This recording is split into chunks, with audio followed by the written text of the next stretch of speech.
मालदार। सोचिए, जिसे एक बार मालदार कहा जाता है, जिसके सरनेम में ही मालदार जोड़ दिया जाता है, तो उसके पास कितना अधिक धन दौलत होगी। हम बात कर रहे हैं दान सिंह बिष्ट के बारे में। देश के सबसे अमीर उद्योगपतियों में टाटा, बिरला, अडानी, अंबानी जैसे घरानों का नाम आता है। लेकिन क्या आप जानते हैं उत्तराखंड के पहले अरबपति के बारे में? वह अरबपति जिन्हें भारत में टिम्बर किंग के नाम से जाना जाता था। आप सभी को मेरा प्यार भरा नमस्कार। पहला, आज हम सुनते हैं पहाड़ के पहले अरबपति दान सिंह मालदार की कहानी। वह अरबपति जो घोड़ों का शौकीन था। उसके पास हर नस्ल के घोड़े थे। घोड़े में बैठकर वह अपने स्टेट में घूमता था और गरीबों की सेवा करता था। आज भी दान सिंह मालदार चौकौड़ी के लोगों के सपने में आते हैं और लोगों के दिलों में बसते हैं। दान सिंह मालदार चाय के बागानों के मालिक थे। इनके बागानों की चाय लंदन तक के चाय प्रेमियों के बीच में लोकप्रिय हुई। ये दानवीर कहलाए और ये मालदार के नाम से प्रसिद्ध हुई। दान सिंह मालदार का जन्म 1906 में पिथौरागढ़ जिले के वड्डा में हुआ था, जहां उनके पिता और दादा रहा करते थे। 12 साल की उम्र में ही दान सिंह ने अपनी पढ़ाई लिखाई छोड़ दी। वह केवल कक्षा 5 तक पढ़े थे। उनके पिता ठेकेदार थे और उनके संबंध देश विदेश के व्यापारियों से थे।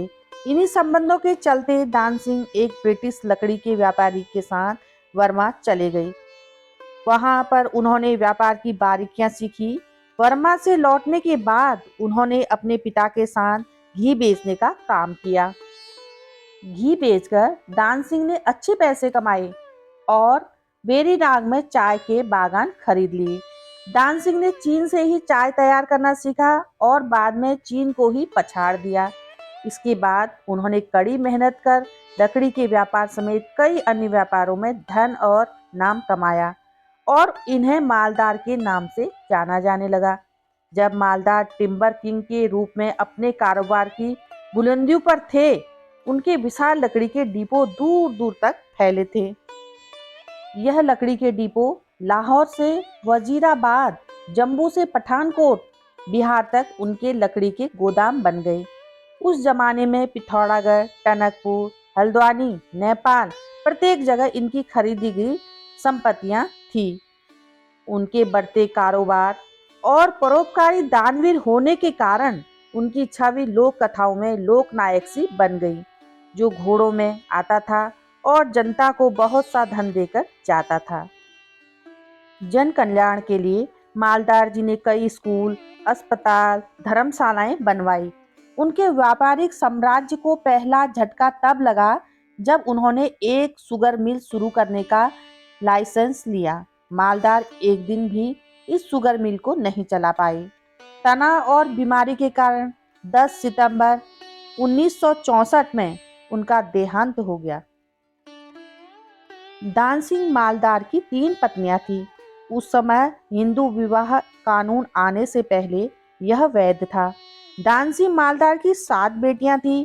10 सितंबर 1964 जब उनकी मृत्यु हुई, उनकी बेटियां बहुत छोटी थीं। ऐसे में उनके छोटे भाई मोहन सिंह और उनके बेटों ने उनका कारोबार संभाला। धीरे धीरे उनका साम्राज्य सिमटता चला गया। उनकी संपत्ति के बंटवारे को लेकर कोर्ट में भी वाद विवाद हुए।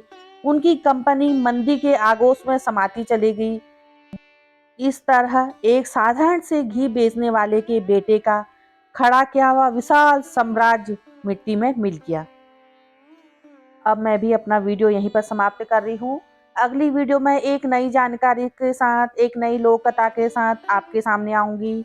तब तक के लिए नमस्कार। पहला, चैनल को सब्सक्राइब जरूर करें और अधिक से अधिक शेयर करें।